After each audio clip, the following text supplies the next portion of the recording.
ñu ngi leen di nuyu di leen jaajëfal yéen ñiy suivre chaîne bi di Xalaat TV ñu leen di dalalaat ci seen jàngatu bés bi. tey dañu ñëw ci jàngat boo xam ni mën nañ di deuxième partie vidéo bi ñu defoon lañ ñeel sanctions yi CEDEAO tegoon ci réewu Mali en janvier 2022. bi loolu amee woon ñu defoon ci taxaw seetlu bu yaatu ñëwoon d'abord ci li ko sabab luñ doon wundu ci ginnaaw yooyee sanction ak gannaaw juróom-ñaari weer lu waral CEDEAO dellu ginnaaw. ndax lañ doon séntu am nañ ko lii daa ci taxaw maanaam diggante bi ñu tege woon ay daan réewu Mali ak jamono jii ñuy wax ak yéen lu soppeeku ca réew ma. lu tax parti bi am solo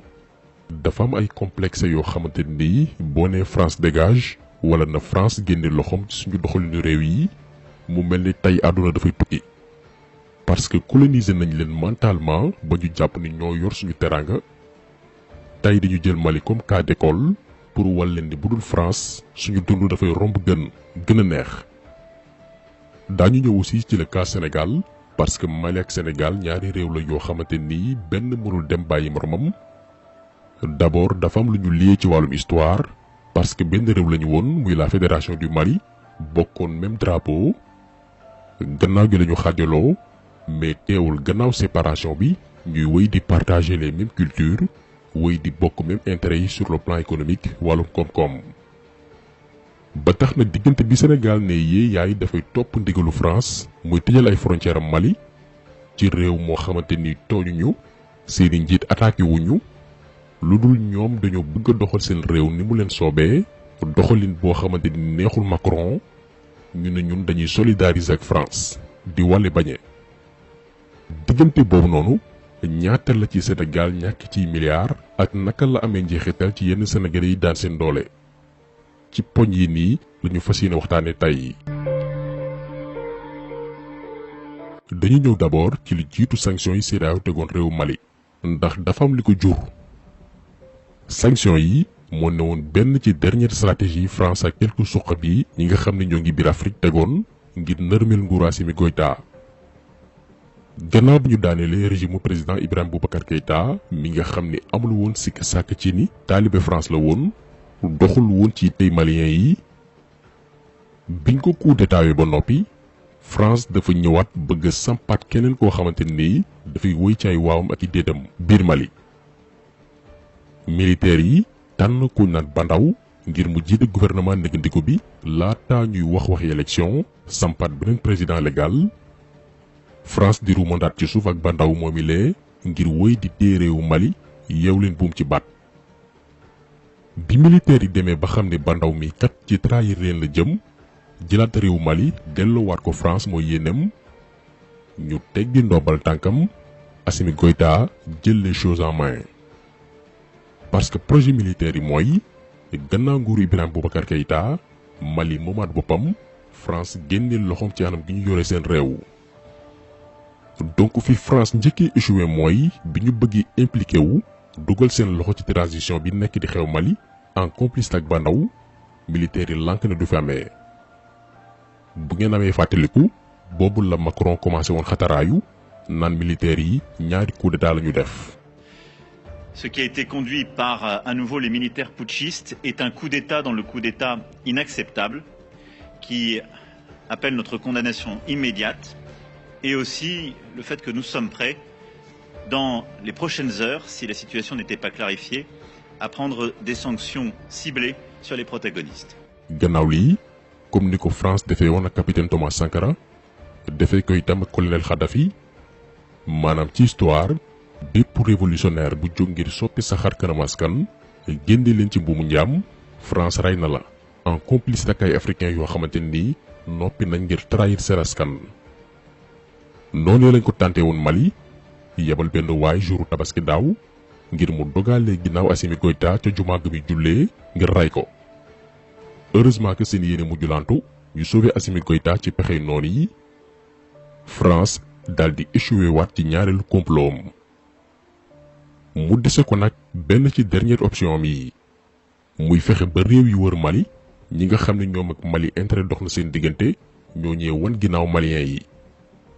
lii moo jur sanction yi CEDEAO tegoon ci kaw Mali réew yi ci mel ni Sénégal ànd ci loolee maanaam tëj seeni frontière beddi leen ba ñu wéet ñoom dong. ci wàllum complot ñeel état nag lii la ñuy woowee la stratégie du chaos. objectifu sanction yi moo ne woon bu mbooleem réew yi lëkkaloo ak Mali surtout Sénégal mi nga xam ne lu bari ci produit port bu Dakar lay bàyyi ko dugg Bamako bu ñu dakkalee loolu noonu yenn ci lu ñu mën a jëfandikoo dafay manqué ca Mali dootul am te ci wàllum économie bu offre wàññeekoo njëg yi dafay yokk. lii lañ doon viser biir Mali maanaam lépp cher nit ñi duñu lekk duñu naan ndax produit boo laal dafay yokk ba jéggi dayoo. su ko defee askan wi jël lépp daal di koy sippi militaires yi manifestation yi judduwaat Mali ngir sàkku démission ñoom Assimi Goïta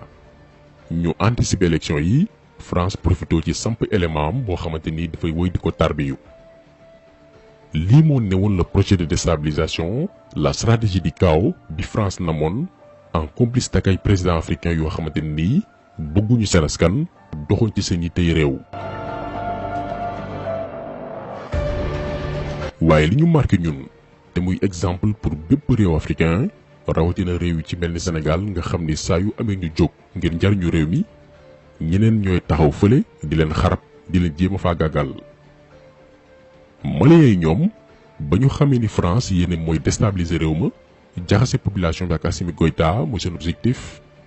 Maliens yi dañoo wone booloo ak solidarité bu mat sëkk jàppale ko dooleel ko moo xam jigéen góor mag ak ndaw. homme d'affaires yi ñoo njëkk a jóg xool yan pexe la ñuy teg ngir yenn yu mënta ñàkk ci dundu Maliens yi te ñu koy importer ñu fexe ba dugal ko ci réew ma. Assimi Goïta ne loolu kese itam du doy gannaaw importation bi nañu préparé wu léegi ngir bañ a dépendre ci kenn jëmi jamono. ci lañ wutee matériel agricole lu jëm ci wàllu mbay yoo xamante ni Malien bu ci nekk bu matériel bi doon jar téeméer juróom fukk lañ la koy joxe. su ko defee réew mi dafay am autosuffisance en vivre lépp lu ñuy dundee li ci ëpp Mali lay bàyyikoo rax ci doole ci ay njëkk yu yomb. moment bi ñuy wax ak yéen bu ñu jëlee produits yi ñi gën a jëfandikoo par exemple diwlin ak suukar Mali la gën a yombee que réew yu ko wër yu ci mel ni Sénégal Burkina Faso Côte d'Ivoire ak Niger malgré juróom-ñaari weer yi ñu leen embargo. ceeb bi à part Sénégal Mali la gën a yombee que réew yu ci bari ci Afrique de l'Ouest te moonte France dimbalewu leen ndax dañu leen dàq ci biti du benn institution bu leen financé ci wàllum koom ba ñu mën a maintenir dundu Malien yi di fay salaire yi comme ni mu waree dem sax ba tane dëkk yi nga xamante ni ba tey ñoo ngi bootu ci ginnaaw France.